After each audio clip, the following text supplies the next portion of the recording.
Our next presenters, I'm really excited to present them as we do similar things. I teach communication and also do historical speech reenactments, and I think they're going to amaze you.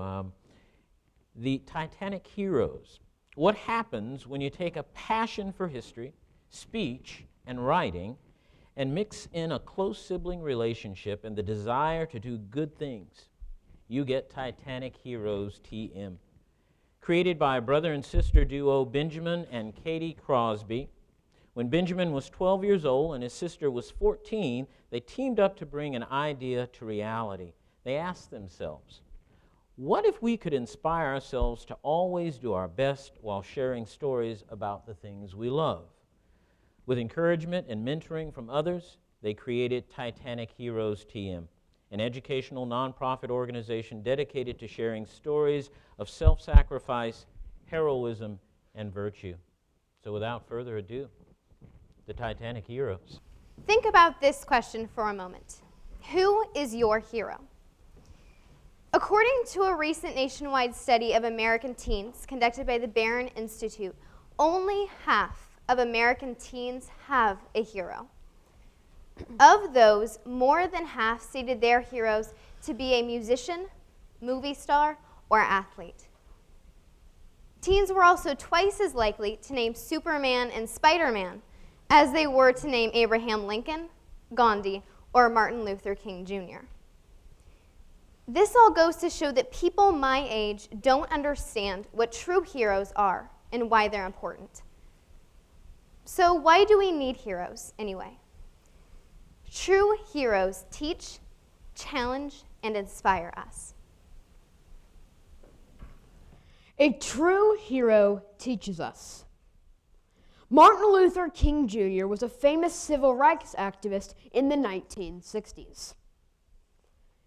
Now, we're all familiar with how Martin Luther King Jr. chose to go against the tide and chose to fight the civil rights battle with peaceful protests.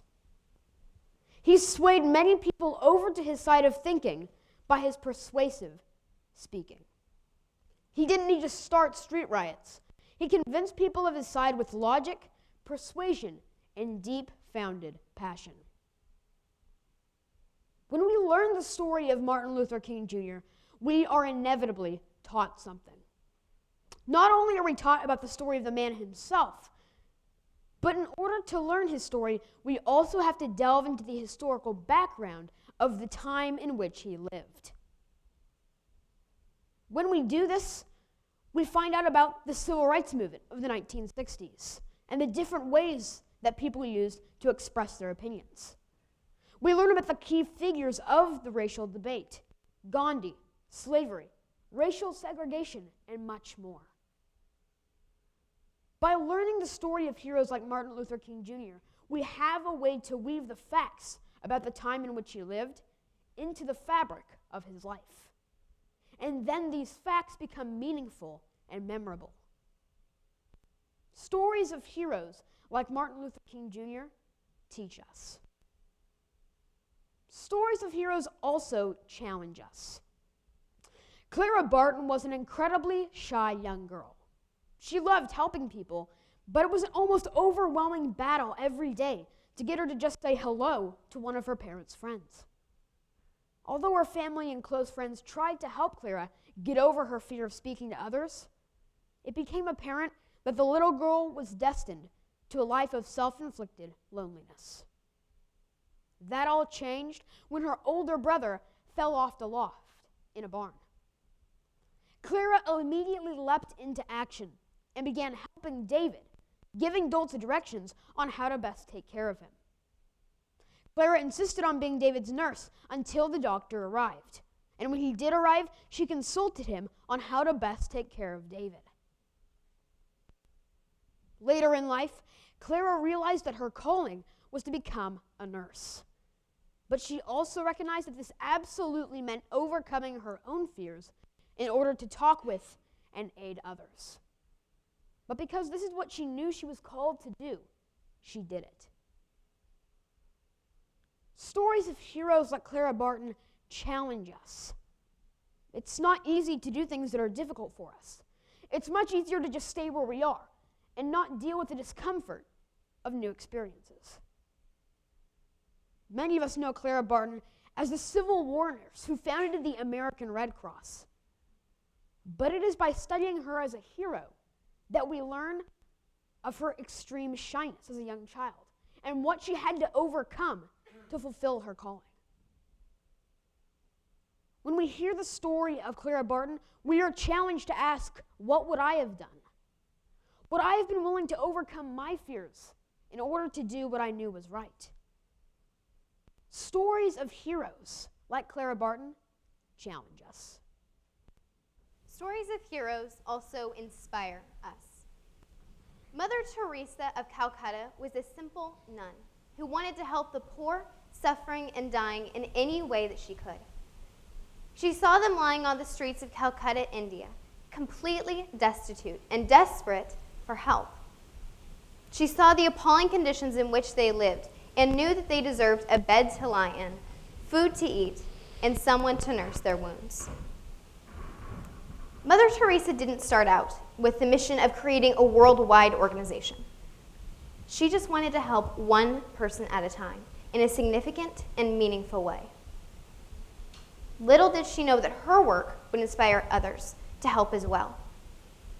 Mother Teresa and her organization became well known simply because she chose to help others. Inscribed in the children's room in Mother Teresa's hospital in Calcutta is the phrase, "Give the world the best you've got. It may never be enough." Give the world the best you've got anyway. Mother Teresa's story is an inspiration to us all. She inspires us not to stay where we are, but to reach out and help other people. Stories of true heroes inspire us. So true heroes teach, challenge, and inspire us. But what makes an act heroic is that it is not self-serving. Instead, it's serving someone else.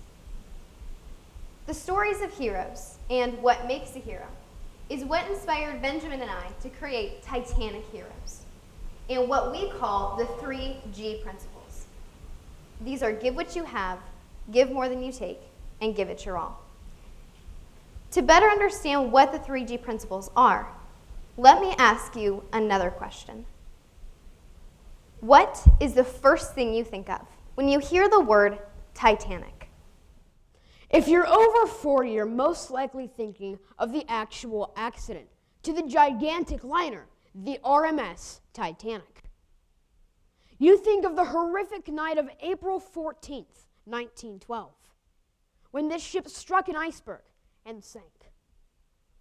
You remember the over 1,500 lives lost and the sorrow inflicted on family members who lost a loved one.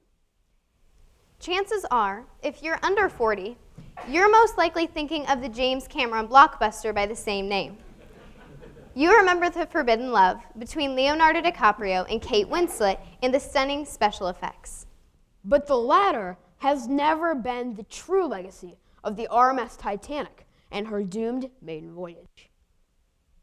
On one cold April morning in the middle of the Atlantic Ocean in 1912, hundreds of lives were lost. But a legacy was born. That was the night that the motto of the sea, women and children first, was cemented into the hearts and minds of America and Europe. As you may know, the movie Titanic has been re-released in 3D. But what we would like to focus on today is the real legacy of the Titanic, not special effects. You see, we believe that heroism flowers in Titanic moments, but it's cultivated in the day-to-day practice of virtue. We call these virtues Titanic heroism in 3G. Those 3Gs are give what you have, give more than you take, and give it your all. The first 3G principle is give what you have. This principle means that we should give whatever our gifts or abilities are, whether they be our time, our talent, or our treasure. The musicians on board Titanic were an excellent example of this principle. There were two bands on board the Titanic. One was a trio, and the other a quintet. The night of April 14th, 1912 was both the first and sadly the last time that these two bands played together. The musicians had their music. They hoped that the music they played would calm and soothe the frantic passengers being loaded into the lifeboats. They gave what they had, regardless of how small they thought the offering. The band played on, even past the order, every man for himself. Playing until the ship sank certainly wasn't part of their original job description, yet the band gave what they had, and in the end, their lives. Many survivor accounts say that the last song played was Near My God to Thee. None of the musicians were saved. Second-class passenger Lawrence Beasley said of the musicians' heroism, "Much of the acts of heroism achieved themselves that night, but none equalized the notch of those men who continued to play minute after minute, the music which they performed serving as their requiem. They had the right to be engraved forever on the shelves of eternal glory." The second 3G principle is give more than you take. Now, this seemingly simple principle is more difficult than it sounds. When we live this principle, we're not worrying about fairness or having as much as others, but instead practicing self-sacrifice in relation to our gifts. We can see an example of this principle throughout history through the 4 immortal chaplains of the USAT Dorchester. 2 days after Pearl Harbor was bombed, the United States entered the war, and for the first time set up a chaplain school. 4 men met one another there and ended up being assigned on the same United States convoy, the United States Army Transport Dorchester. The foursome sounded like the beginning of an old joke: a Catholic priest, a Jewish rabbi, and 2 Protestant ministers. On the night of February 2nd, 1943, the captain of the Dorchester informed his men that they were 8 hours away from their secret destination, Greenland. He also told his men that they were traveling through an especially dangerous part of the ocean and ordered them to sleep wearing full uniforms and life jackets.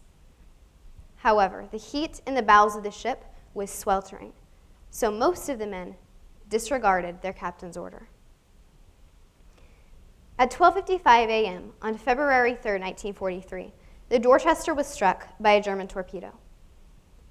900 men rushed up from below decks, only to realize the frightening reality. Lifeboats were frozen in their davits. Only 2 would make it into the water. The majority of the men were without life jackets, their only hope for survival in the freezing weather. The 4 chaplains, Father John Washington, Clark Poling, Rabbi Alexander Good, and George Fox, leapt into action. They opened the lockers that held extra life vests and passed them out until there weren't any left. And then, one by one, each of the chaplains did the unthinkable. They each took off their own life jacket and handed it to someone who didn't have one. Survivors said they heard the chaplains praying in Hebrew, English, and Latin. The last anyone saw or heard of them, they were singing the hymn, Eternal Father, Strong to Save. These 4 immortal chaplains are an excellent example of the principle, give more than you take. Now, so far, we've covered 2 of the 3 G principles: give what you have and give more than you take. The final 3G principle, give it your all, deals not only with giving, but with the way we give, giving to the fullest of our abilities. A British nurse in World War I, Edith Cavell, is a great example of this principle. Edith recognized her calling to nursing from a very young age. She'd always been compassionate and caring for others, yet unwaveringly firm in her convictions. Her mettle was tested as she struggled to become a nurse in the early 1900s, yet she did graduate and served as a nurse for several years. Edith was a favorite among the sick and suffering where she ministered, including in Belgium, where she was transferred just a few years prior to the Great War. In 1914, World War I broke out.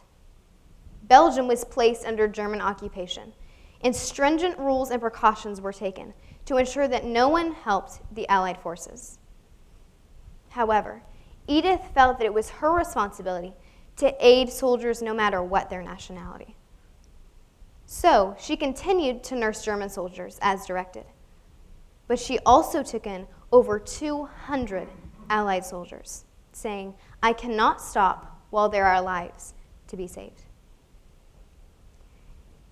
In fall of 1915, George Queen was admitted to Edith's hospital in Belgium. Queen, posing as an Allied soldier, was actually a spy. He reported Edith's illegal activities to the German offices in Belgium.